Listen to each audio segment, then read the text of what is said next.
Mummy, 50 years ago, 50 years ago, you wanted a cookbook. This is the result of the book. Yeah? Cooking for president. Yes, cooking for the president. What does it say here? Reflection and recipe of Mrs. Wigimui. Yes. I wrote it for you. Yeah, with love.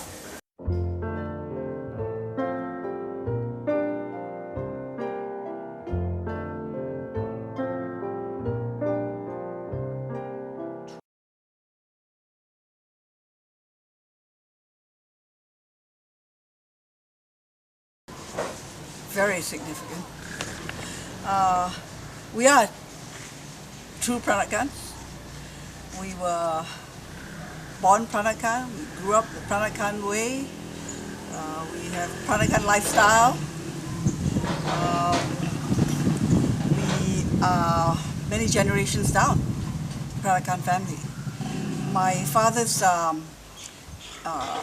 ancestors came from Fujian to Malacca and down to Singapore. And my mother's maternal grandmother was a true Peranakan lady who really was a genius in cooking Peranakan food. So that's how it is.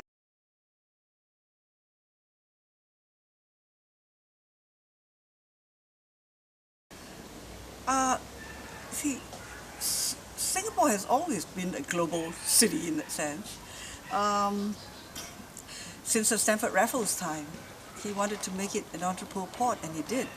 So we have been a melting pot of many peoples from all over the world, many cultures, and including the Chinese, and those who have come here, stayed here for generations, 400 years or more, many of them became so-called Peranakans.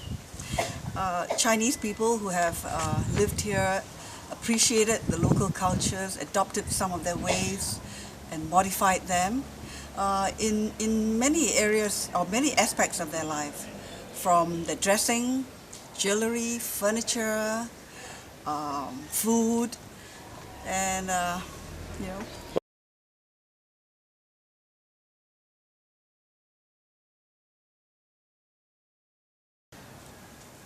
yes, they are not like every day being conscious of the fact that, oh yes, the Peranakans have done this, Peranakans have done that. It's just a natural way of being influenced. I don't wear my tag that says I'm a Peranakan, but I mean, I live the Peranakan way. One of the basic principles of a Peranakan way of life is good manners, is respect for the elders, and respect for people in general, and that is how we have been brought up to appreciate people. So in that sense, Peranakans have had great influence on Singaporeans, whom I believe are very, and I know for a fact that we are generally a very hospitable people.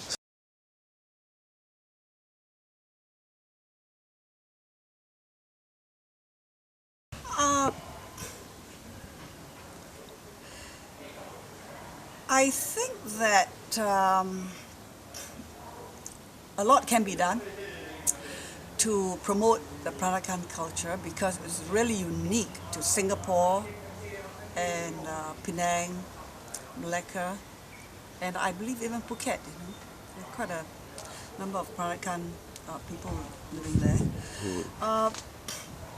And from the experience of me selling my book and getting feedback from people who are non-Peranakans, they just love the book, and they tell me, oh, it's really wonderful this Peranakan culture and all your recipes, and I'd like to try them. So I hope that, with the publication and the sales of this book, I hope it will go abroad, spread abroad, so that our cultures can be known and can be practiced.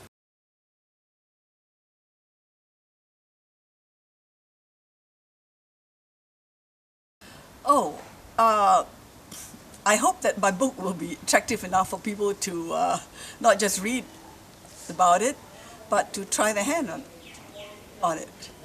As my father has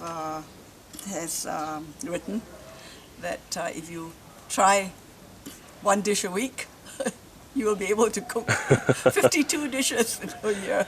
That would be fantastic. And then yeah. when they read the story about my parents, they will, I think, appreciate a little of the nuances of the Peranakan way of life.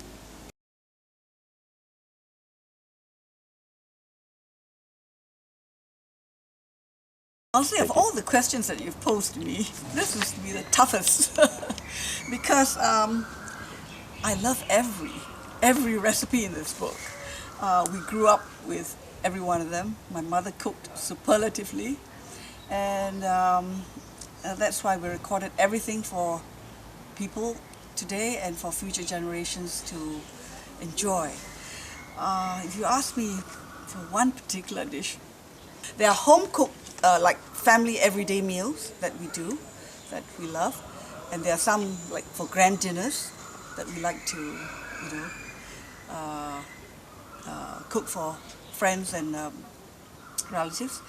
The nyonya, my grandmother's style of cooking nyonya mee for birthdays and celebrations. That's very important. For everyday things, try babi masak asam. Oh, And udang masak nanas. sounds nice. Or itik tin for that. Yes, itik tin indeed. Yes. Yeah. Well, thank you so much for your time, Eng Hwa. I'm sure your book will be an inspiration to a lot of people who loves cooking out there. Thank you for having me. Thank you so much.